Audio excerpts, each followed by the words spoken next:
The fight was close. Tough one to score, I must admit. It was definitely close.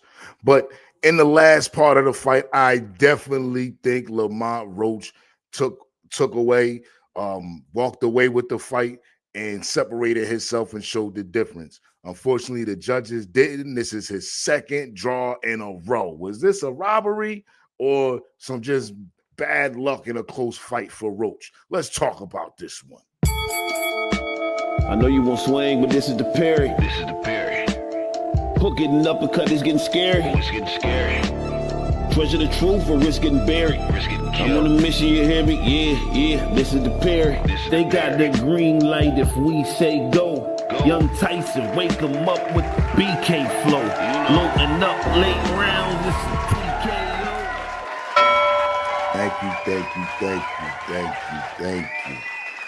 Thank you. Salute to my brother Wayward Brown on the intro song. And once again, this is the Parry where we don't pull a duck, no punches. And I am the host, the pragmatic. And before we get started, I must remind you to jab that like button, hook off on that subscribe, and uppercut that share for you, if you will, please. Thank you. Now, I know y'all seen the fight last night. We all seen it. Close fight, tough fight. Very close fight. But I do admit Lamont Roach definitely separated himself in those later rounds. But we'll get into that. We know in the third round, Lamont Roach was dropped with a crazy hook that sent him turned around and sprawling to the ground. Well, not sprawling to the ground, but sprawling into the ropes, where if it wasn't for the ropes, he would have absolutely been on the ground. So it looked like it might have been an issue of balance. However, that balance issue seemed like it came from the end of a punch. So therefore, it's only right we call that a knockdown. But then what happened after that? And I must admit, Roach was definitely knew how to make adjustments. He definitely began to start setting up traps, walking Pitbull into the punches. Around the fifth or the sixth round, Pitbull, he was fighting kind of dirty. He was using his head, jumping up and down. What the hell he was jumping up and down about? I don't know if that was trying to hit him with his shoulders or his head or whatever, but he was jumping all around in the fight looking crazy. And he got penalized for hitting him in the head and pushing down on Lamont Roach. Besides the fact that he was also throwing a lot of low blows in the fight. But it seemed like, and especially the championship rounds, because up until the championship rounds, the fight was very close. Between the knockdown with the 2-point deduction and the knockdown in the third round and the point deduction for the foul from Pitbull, you didn't really know where the scorecards were going to really lie at. And the fight was very close. You didn't know what fight the judges were actually watching, with two of the judges scoring the fight 113 and one of them scoring the fight a ridiculous 115 to 111. And as I say, it's ridiculous. Again, I have to admit, I don't know what fight was being seen, because it was a very close fight and it was a very pro Pitbull Cruz crowd. The crowd was extremely pro Pitbull Cruz. And so anything that Pitbull did was definitely garnering a reaction from the crowd. But like I said, in the last, I gave Lamont Roach at least the last 4 or 5 rounds sweeping the fight in the last 4 or 5 rounds. And the championship rounds, he clearly was outlanded him on every punch stat. He was the better of the punch stat. But like I said, it was a close fight. We're in a very pro Pitbull crowd. So it made it kind of hard for the fight to really be for you to really, so it could have made that problematic for the judges or for judging the fight in a situation when the fight is close like it was, because the fight, it wasn't lopsided in no shape, form, or fashion, regardless of who you think won. And although I do think Pitbull was gifted this draw, it wasn't an outright robbery. They didn't outright rob Lamont Roach. The fight was that close. It's just that this is a very tough break for a kid like Lamont Roach, who just came off of what I absolutely would consider a robbery of Gervonta Davis. And in fact, if I was just being completely honest, he would have Gervonta Tank Davis as well as Pitbull Cruz on his record right now, on his resume right now. Those would be 2 wins that he would have, and we would possibly be looking at a boxing star, a new budding boxing star. We may have well been looking at that, but unfortunately, these are the type of things we see in boxing. We've seen it in the past. You know, we've seen it with fighters like Winky Wright, who, you know, just couldn't get the right break until late, and then even after that, was still getting some BS calls. So this is not something we haven't seen before. It's just that when you see a fighter like that, that's talented that like that, you know, this is disheartening, and this is discouraging. This can discourage the future of a fighter. This can take away some of his confidence or change his style of fighting. I mean, he said going into the fight that he is not confident in leaving it in the hands of the judge, Lamont Roach, that is not confident of leaving it in the hands of the judge. However, it was left in the hands of the judges, and to quote one of the greatest heavyweight champions of all time, Evander Holyfield, you know, God gives victory, man gives decision. So there you have it with the judging right there. But regardless, it's still a tough break, and you don't want to see this in boxing. And both fights, unfortunately, were very close, and there are arguments to be made that both fights can have been legitimate draws. Just the closeness of the fight. And then understanding that the star power that he was fighting against in both fights. Both fights, he was the B-side of the fight. Regardless of how good he did in the fight against Gervonta Tank Davis, coming into this fight with Pitbull Cruz, you know, Lamont Roach was clearly the B-side. And it was a pretty even fight. You know, some may have had him as an underdog, but I thought it was a pretty even fight. I was really intrigued. I picked Lamont Roach to win the fight, but I could see the fight going either way. And the fight is pretty much what I thought it was going to be.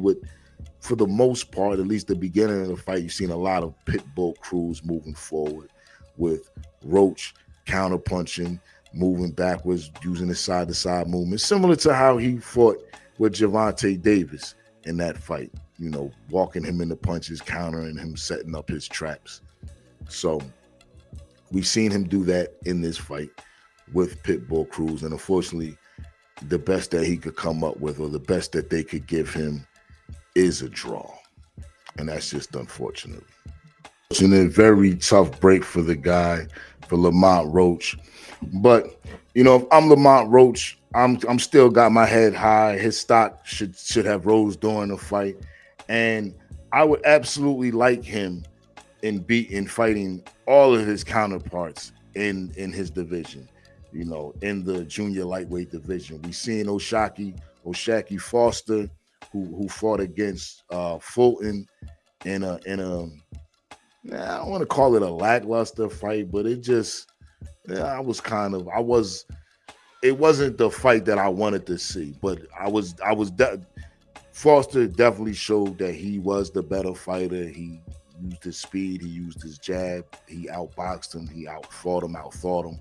So I don't want to take nothing away from him, but it wasn't really an exciting matchup to me.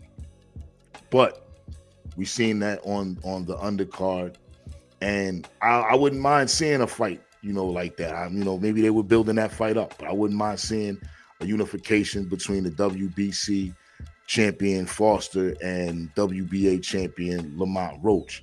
There's also Eduardo Nunez he could fight, who's the IBF champion, 28-1 with 27 knockouts. Very powerful resume, or I should say a power punching resume, very hard hitter. You know, it's a very impressive knockout ratio with Lamont Roach, who's pretty modest, his power. He's at 25-1 with 3 draws now after this fight with Roach. and only a modest 10 knockouts on his record. And even fighting a Shaky Foster, who's 24-3 with one draw. I mean, pardon me, he's 24-3 with no draws and 12 knockouts. So Nunes is definitely on paper the tougher or the harder opponent to fight.